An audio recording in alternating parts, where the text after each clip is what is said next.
Hello, everyone. Hello, everyone. Good evening. Good evening, everyone. Hope everyone is doing well. If you could just chuck in the comments below, let us know you can hear us all right. I am joined by Seth this evening. As you all know, Seth sells quite a lot of books on the USA market, and Seth's here to tell us all about his story, how he got started, how you can get started selling books if you want, and yeah, a few more questions from everyone. So yeah, how you doing, Seth?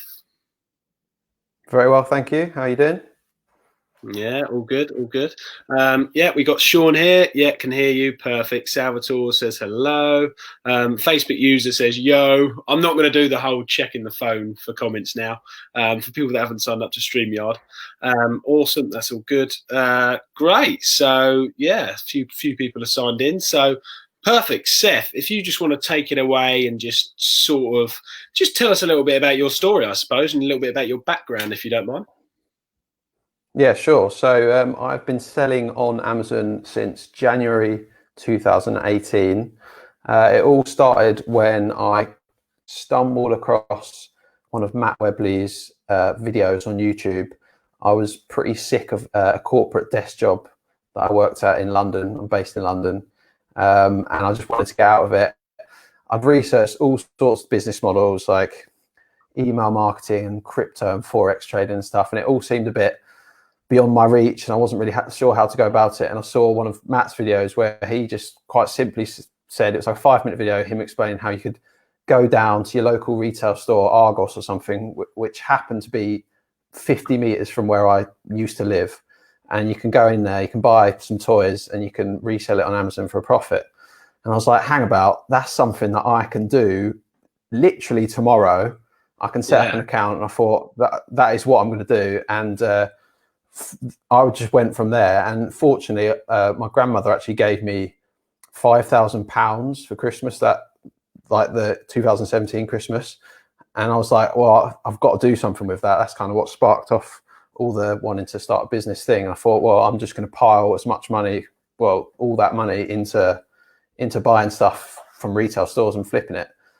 So then I got going with a few of the sourcing softwares like FBA Wizard and Tactile Arbitrage, and played around with all of those. And for the next 6 months, I was pretty much just running searches all the way while I was at work, trying to get as much stock as possible, whilst also after work, kind of going down to Argos and picking up your toys and your video games. And my flat, like I lived with my brother at the time, and it was just a complete tip all the time, as you know how it gets. And we had this tiny little two bed flat in Stratford, London, and it was just horrible all the time. Whenever his girlfriend was around, she was just hating me. I'm pretty sure she still hates me because of that. And I was a nightmare. And because I haven't run a business before, right? So I didn't see myself as kind of entrepreneurial before starting. So I was a bit of a mess when it came to the organization of the business. And also in terms of purchasing, I was not intelligent at all. So I didn't take IP issues and like counterfeit stuff into account.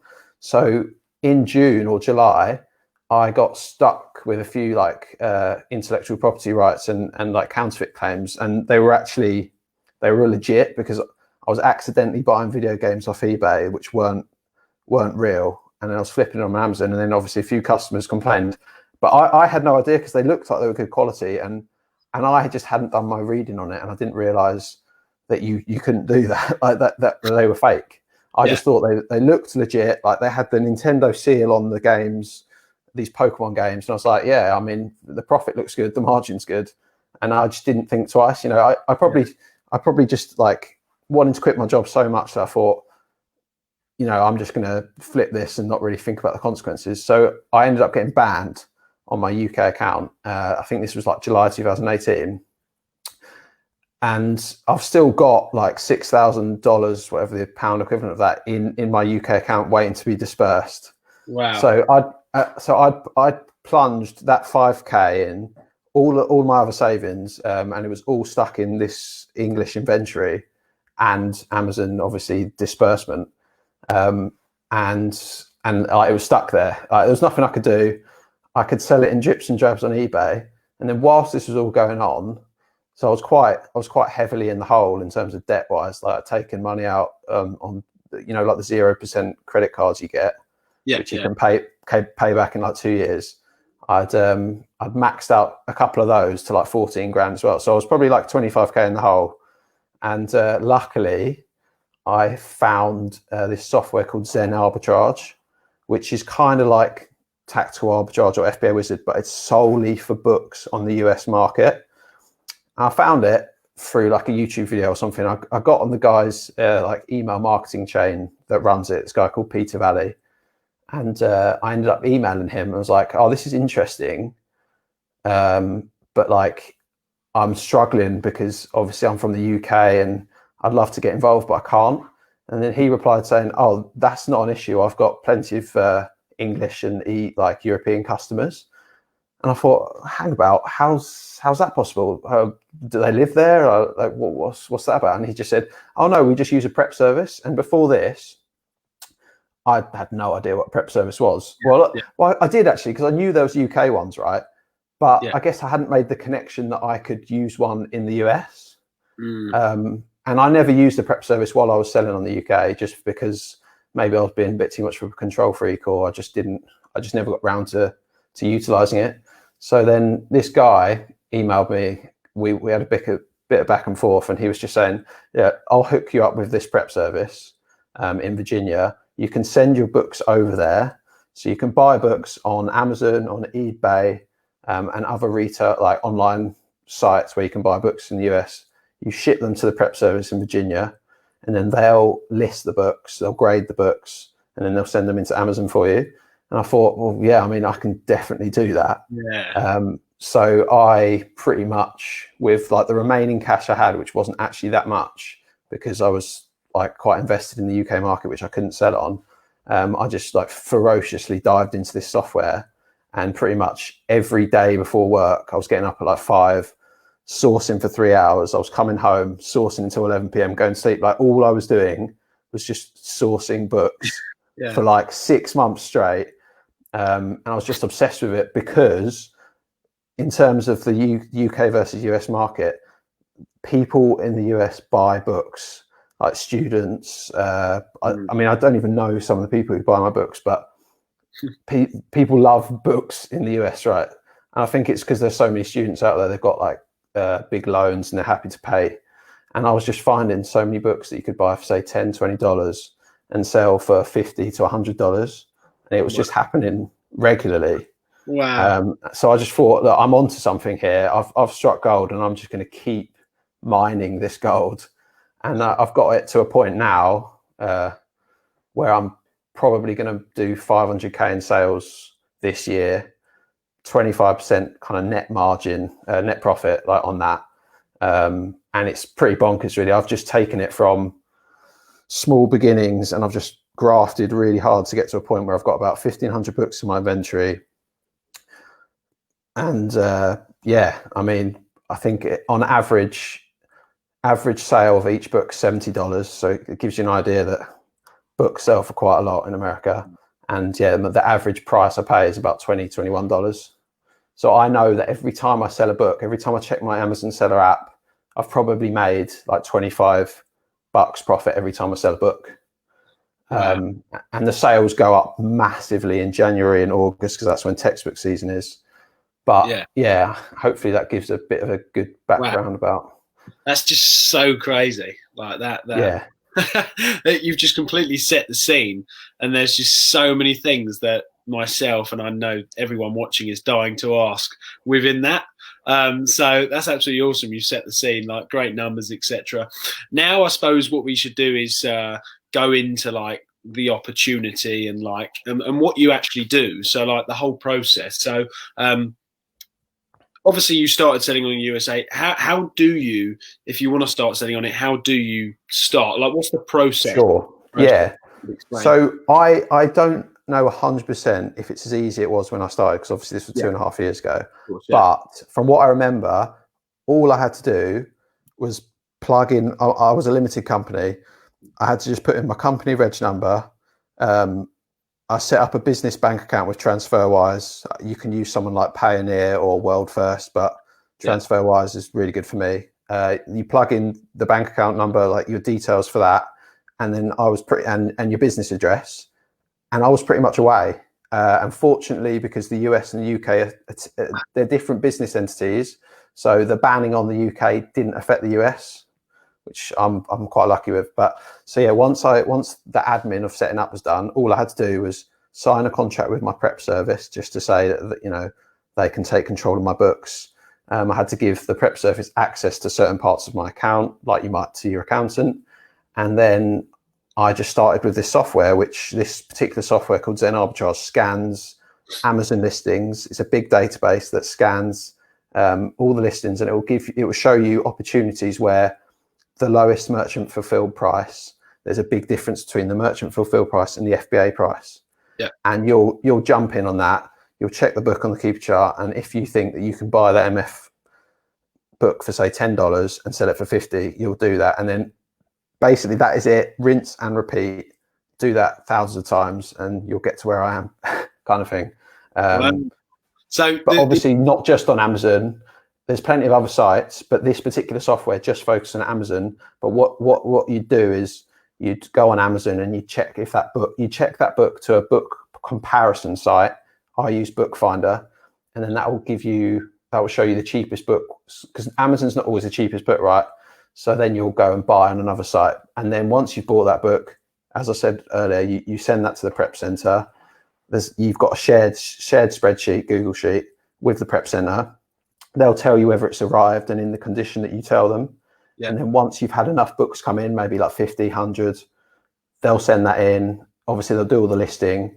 And then once it's in the Amazon warehouse live, then you're selling.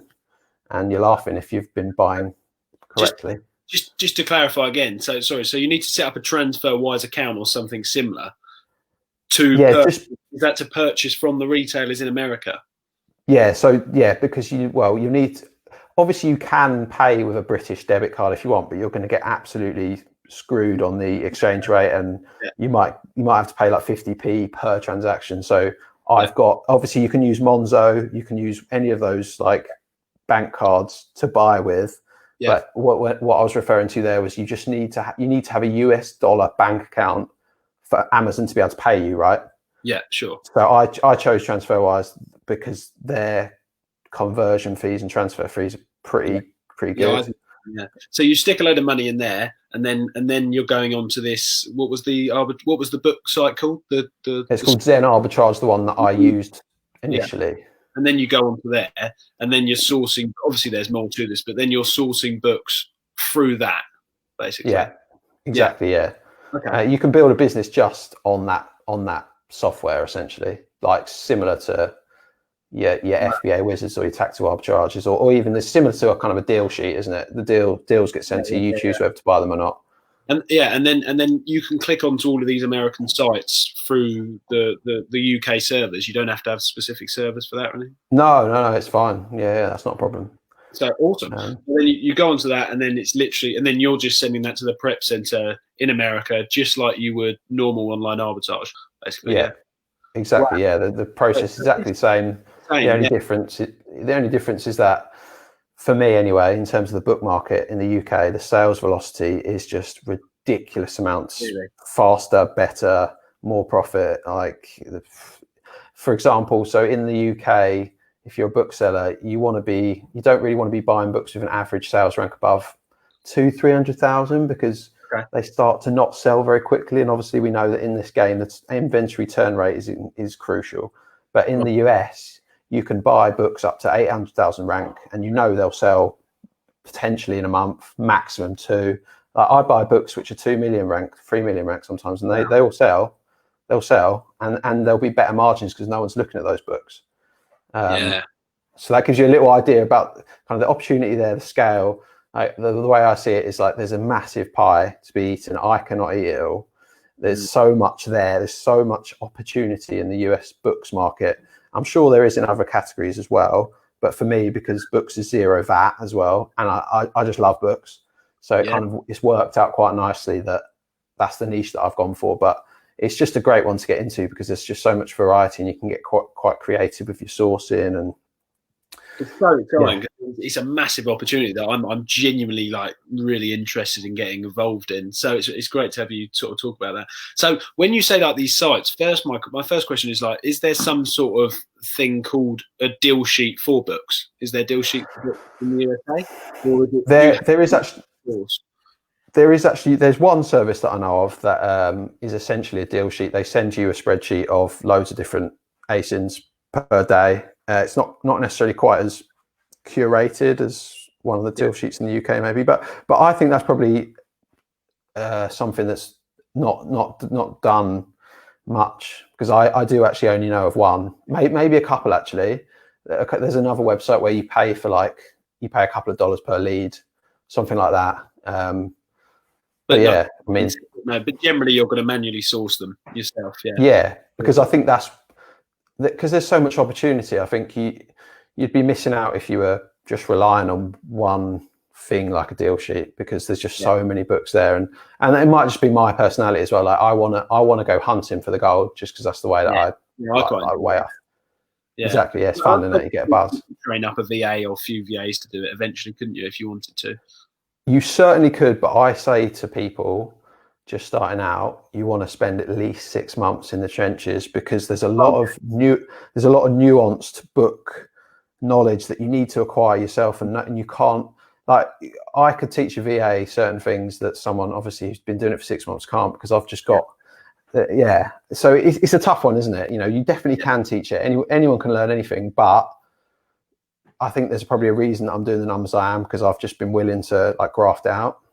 yeah, yeah. No, that makes sense, mate. And you said that you're not sure about the opportunity now, obviously, because it was 2.5 years ago. But from what you know, do you still think the opportunity is completely untapped in terms of the potential? Because the population is a lot more than the UK, isn't it?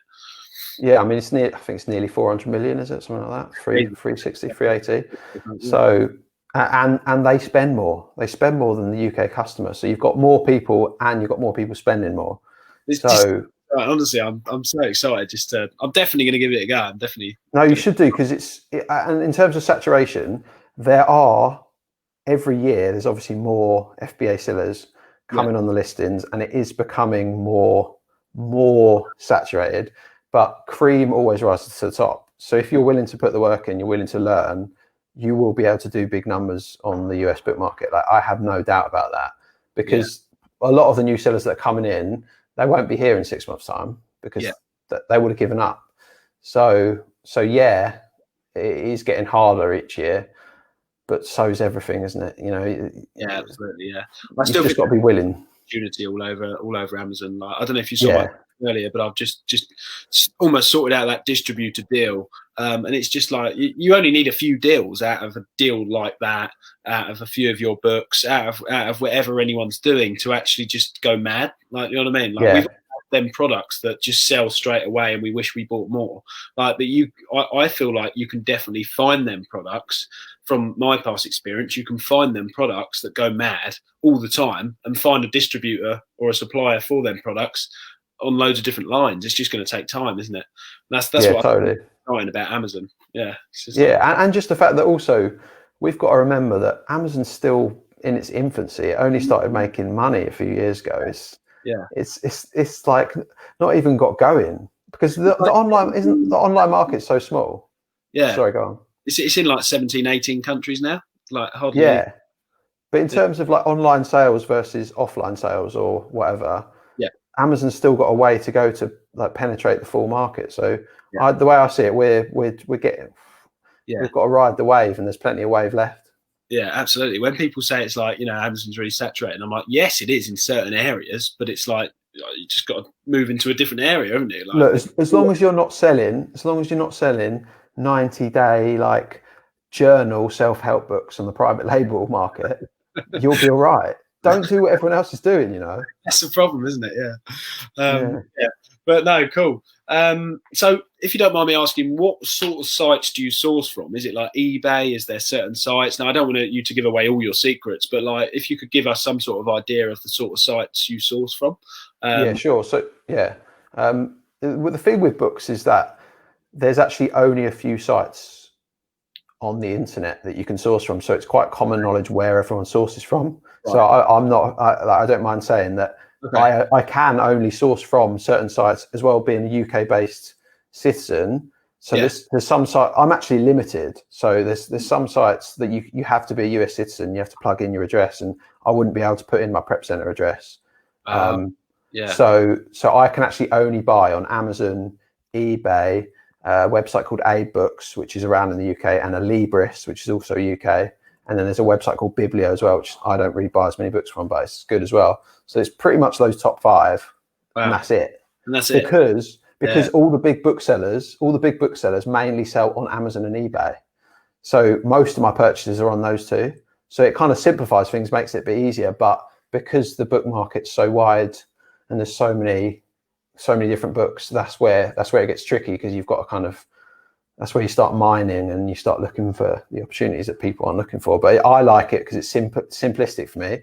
All I've got to do is trawl through Amazon and eBay all day, and I'll be able to find some opportunities. You know? Well, I love it. It seems like the opportunity is just completely.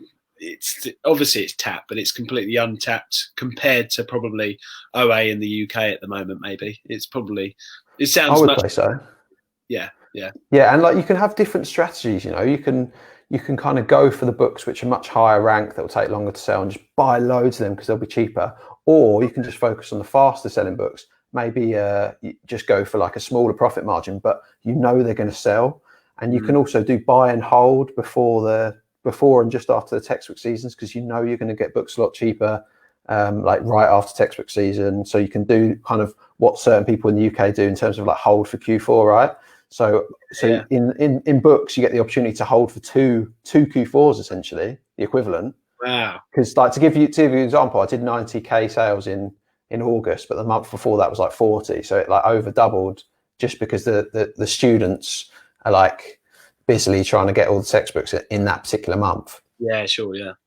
Wow, that's crazy. Absolutely mental. And in terms of like the UK and the USA and the opportunity, so sorry, ignoring the opportunity, is it would you recommend that someone even bothers starting in the UK, or should they just start in the USA? Are you unsure because you haven't done it for a while? Or when I was on the UK market, I did sell a few books. I made some really good profit, but the way I looked at it compared to the US market was that it's just going to take you longer to make money. You can definitely make money, and there's much less competition. Even now, when I look on the occasional book just for out of interest, and I see there's only ever like 1 or 2 FBA sellers, and the same ones pop up. So they must be doing all right, I tell you, because they've realised that still there's not much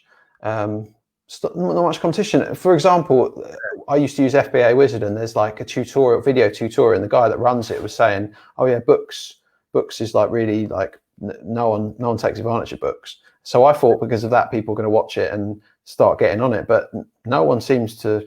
I think it's because books aren't very sexy, are they? They're not. They've not got that. I don't know, like health and beauty. Like people don't want to sell books. So people sleep on them, which I'm more than happy with. But I would, in terms of UK, I'd say you can make money. It's a good one to start on, but there's no reason you can't do both. Yeah, and that's all secondhand books as well, is it? You just sell. Yeah, because I've not dipped into kind of the wholesale new game, but obviously you need an invoice, and because the used books market's been so good to me, I haven't needed to venture into the new. Yeah. What's that? Sorry. You don't need to do invoices for them. No, which is quite nice.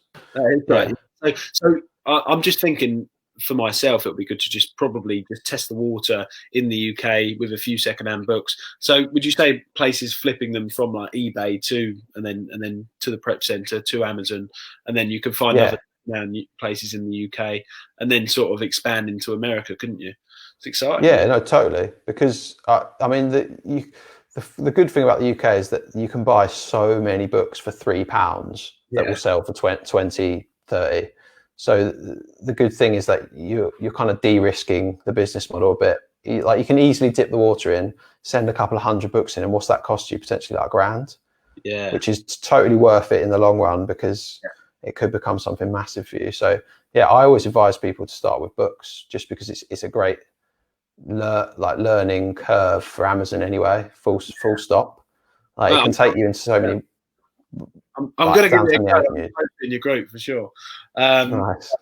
Prep centers in the USA, like, how is it simple to like sign up, get it going, get it started, or is it like a bit of a headache, or Yeah, I want to jump straight in? the one thing I can't. So I've been very fortunate in that I use a prep center called Central Virginia Prep, and they have been absolutely fantastic for me. And that's the only one I've needed to use. So I can't speak to other prep centers. I know there's other good ones out there, but I know there's other nightmare ones out there. But in terms of signing up with them, honestly, it was like a couple of emails to and forth.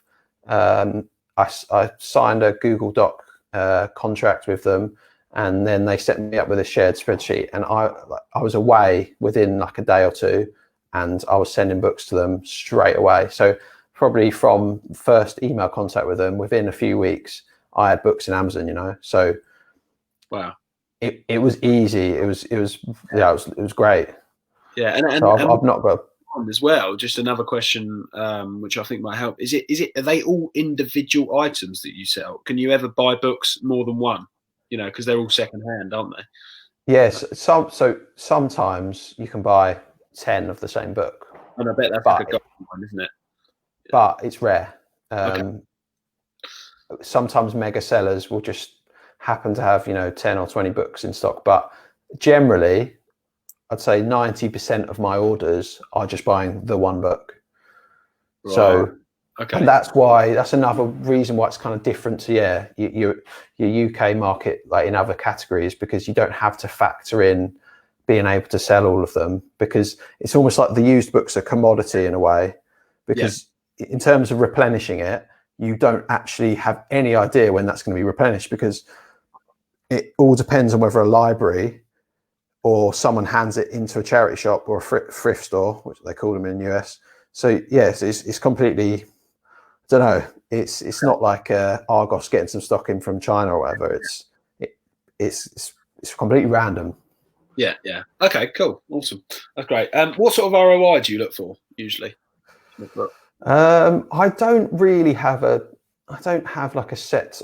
I kind of have it all up here in a way. So if a book's a fast seller, I know that I'm going to send it into Amazon, it will sell within a week, I'm happy to take $2 profit, like 10%. I just don't mind, because I know it's going to sell. But obviously the higher the average rank, it will go up in a sliding scale. So if I'm buying a book that's say 1 million to 2 million rank, I don't like, if I'm spending $20, $50 on it, I want to be selling it for 100, 200, 250, So I gauge it in my head because I've been doing it for so long. But yeah, in terms of a graph, it will be like slowly going up in terms of like the risk factor of whether it's going to sell or not. And if I'm going to be paying long-term storage fees on it, I want to make sure that I'm profiting nicely. Yeah. And you just said, it's used. These are all getting sent into the fulfillment center, aren't they? They're not sitting in in your prep center. They're used prime, aren't they? Used prime, yeah, exactly. Yeah. Awesome. And do you just sell on Amazon, or do you sell on eBay as well? I have sold on eBay before, and you can, but for me, I don't want to deal with the customer service. Oh yeah. So I've opted out of eBay, even though there are good services where you can translate your listings over. I might venture into it next year, but it's extra work for me, and obviously it's extra sales, but I'm kind of happy with my Amazon sales at this point, but we'll see. Yeah, I would be, That's good. So you've already said, I mean, one of my final questions personally was just how big you think the opportunity is, but you've sort of already answered that. But if someone's sitting on the fence, not really knowing whether they should start, do you think this is like an opportunity that's like really not to be missed right now? Yeah, I just totally think because of what I said about the UK market, it transfers over to the US market in the sense that you can get started, you can open up a US account, hopefully fairly easily. And you could just start by buying books for $5 that you'll be able to sell for 30. There's so many of them. Wow. And the software does cost $80 a month generally, like that's on average. But you get free trials. You get like 7-day, maybe 14-day free trials. So if you hammer those 7 days out, you can easily buy a shipment's worth or 2 shipments worth, and then you could cancel your subscription or freeze it. Wait until the books sell. learn a bit more about the market, and then once you've got those sales back in, then you start to subscribe to that service again, you know.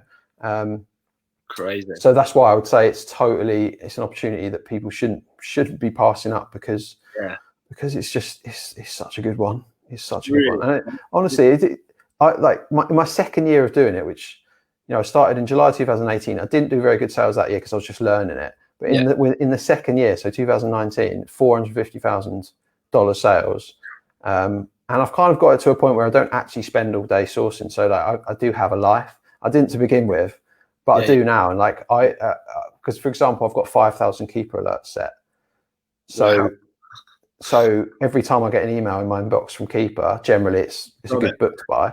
Yeah, on it straight away, and they go quickly because people are doing the same as me. But for example, that's leads into my inbox that are basically free, aren't they? Because Keeper's only €15 a month, and you can do eBay saved searches and stuff like that. Like, there's so many ways to get creative, which people can find out on my Facebook group.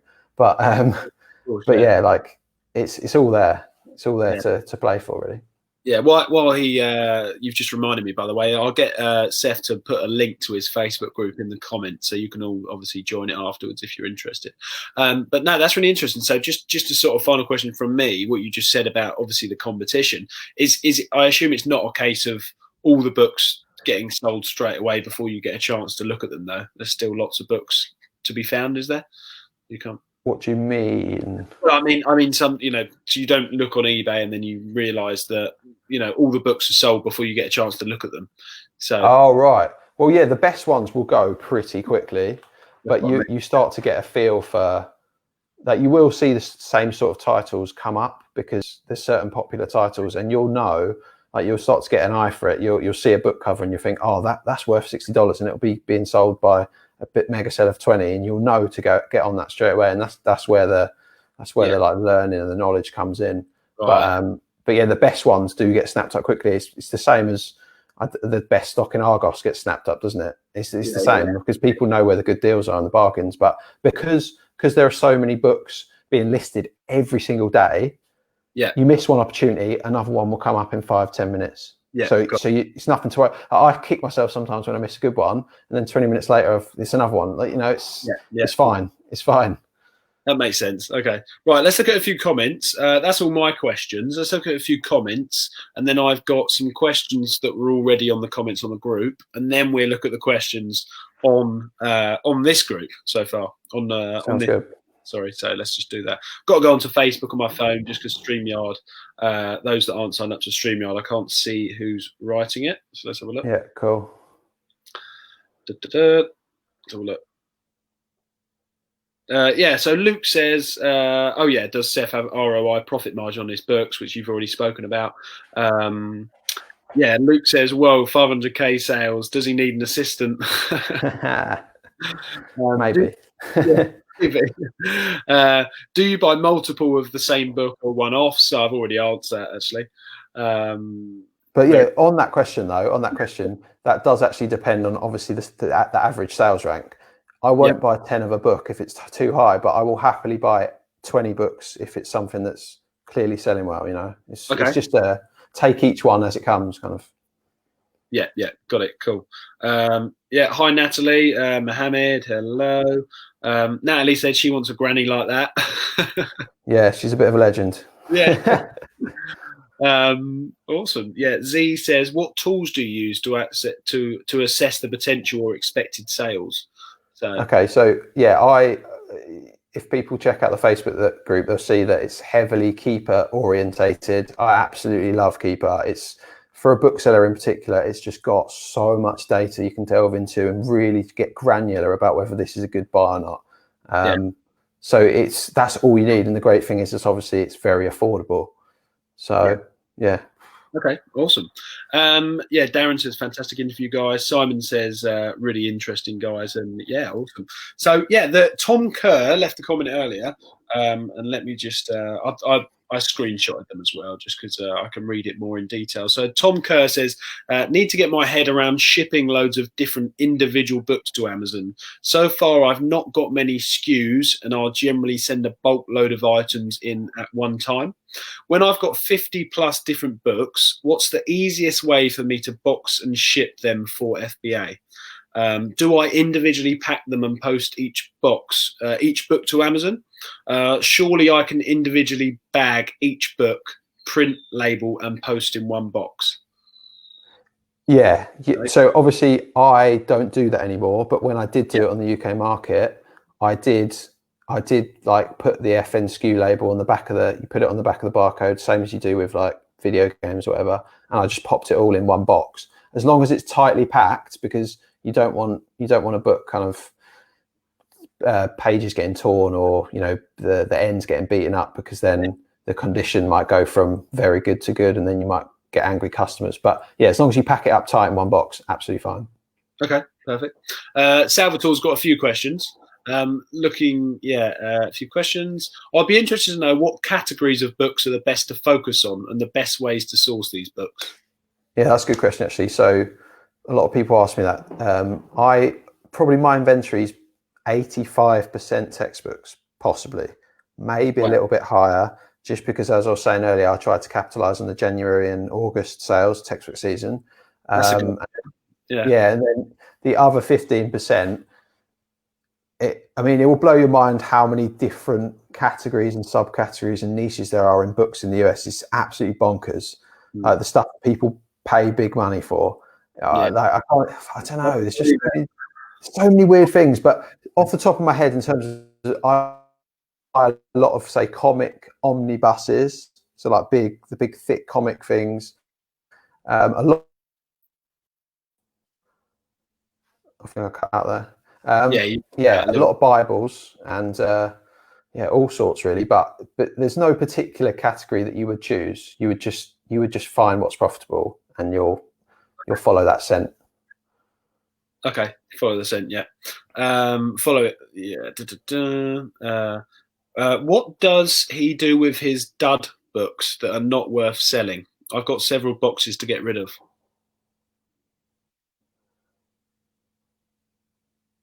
Can you hear me? Hello? Sorry, I think mine's internet's been a bit slow there. Yeah, it's got just about. Can you repeat that question, please? Yeah, that's all right. So what does he do with his dud books that are not worth selling? I've got several boxes to get rid of. All right, yeah. So I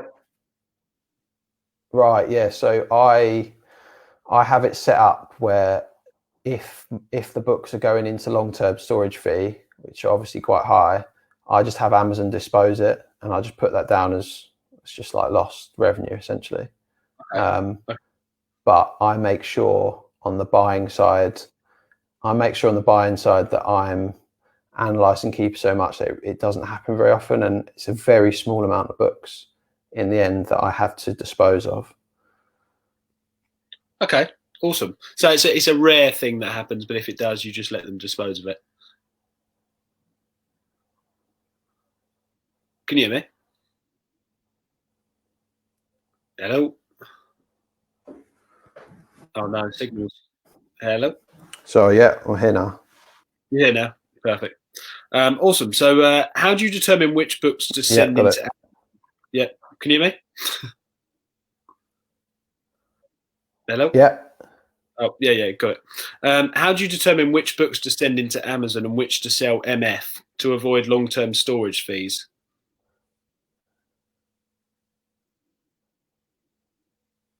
Yeah, so I guess that's kind of similar to the last answer. I don't do any MF because I wouldn't be able to, just because I'm obviously in London, and unless they paid the shipping from the UK. But so I would never buy a book that is going to take too long to sell. I want it to sell within 3 months is my target. But if it's going to sell for 6, if I'm going to make $100 on that book and I bought it for $10, I'm happy for it to take 9 months, really. But I won't go near books that are too slow selling. So that's where I am with that. Is it? Oh yeah. By the way, is there VAT on books? No, 0 rated. So Wow. I forgot. happy days. Happy days. That's amazing. Yeah. What shipping do you use, and tips on how to cut down shipping costs? Oh, you do FBA, so FBA, yeah. yeah. I'm just reading out the questions, obviously. Yeah, sure. Do you use a repricer, or do you manually price books and hold out for the sale? It's a good question. Yeah, so this is something that's hotly debated in the book industry because repricers have a lot of blind spots when it comes to the FBA listings, because the Amazon API doesn't give you full access to all the FBA prices, something like that. I'm not too techie, but there's something like that. So with some books where there's like 50 used offers on it, maybe more, the repricer won't know where to put you. So you could end up missing out on sales. So some people manually reprice. I don't, because I don't have time for that when you've got 1,500 books. Yeah. So what I do is I use a repricer for the books where the FBA offers aren't that high. And then there's a select few books which are maybe slower selling that I want to monitor myself just to check the market. And then some other books that have got lots of offers, I'll manually reprice them. So I'll manually reprice about 250 books. So what's that? That's like 20% of my inventory. And I'll do that like twice a week, but I've got it set up so I can do it in like half an hour, 45 minutes. So I'll do that twice a week, but mainly a repricer. I know I'm sacrificing profit and sales by using one, but I'm also saving on time. It's just easy. I did the same. Makes sense. What app do you use to scan books? You don't scan books, do you? You do it all online. So do you know of any, if Salvatore wants to use one? I think there's one called Scout IQ or something like that. I think that's the main one on the market, but I'm not 100% sure on that. Yeah, awesome. Perfect. That's the end. That's all the questions from them. There's actually no more questions in the comments books. In the comments section. Sean says you don't pay VAT on books under UK government. Yeah, so he knows. But yeah, he knows. Seth, it's been really fascinating. I've absolutely loved hearing all about it. I honestly think that was like almost like a step-by-step basic outline of how you could get started. And I think that there's some really actionable steps that people could actually go and do to go and get started right now. So I hope so. Appreciate you coming on, and I'm definitely going to give it a go. Absolutely. I don't know. Yeah, perfect. I mean, well? What's that? Sorry. Christmas books sell well? Maybe. Why not? No, but thanks for having me on. And I'd love for you to get involved, and you can ask as many questions as you want on the Facebook group, and I'll be happy to help. Absolutely, yeah. So just before I go, I was just going to say, Seth, where can everyone find you, and where are you? Social media, Facebook groups, etc. If you let everyone know. Yeah, sure. So I've got a Facebook group called Sell Books FBA. Pretty active in that, so it'd be great if people want to check that out. Yeah, put a link down, and also I've got a YouTube channel that's just started, Sell Books FBA as well, which I'll be uploading content to as much as I can. So yeah, it'd be great if people subscribe to have a little watch. Awesome. Perfect. That sounds great.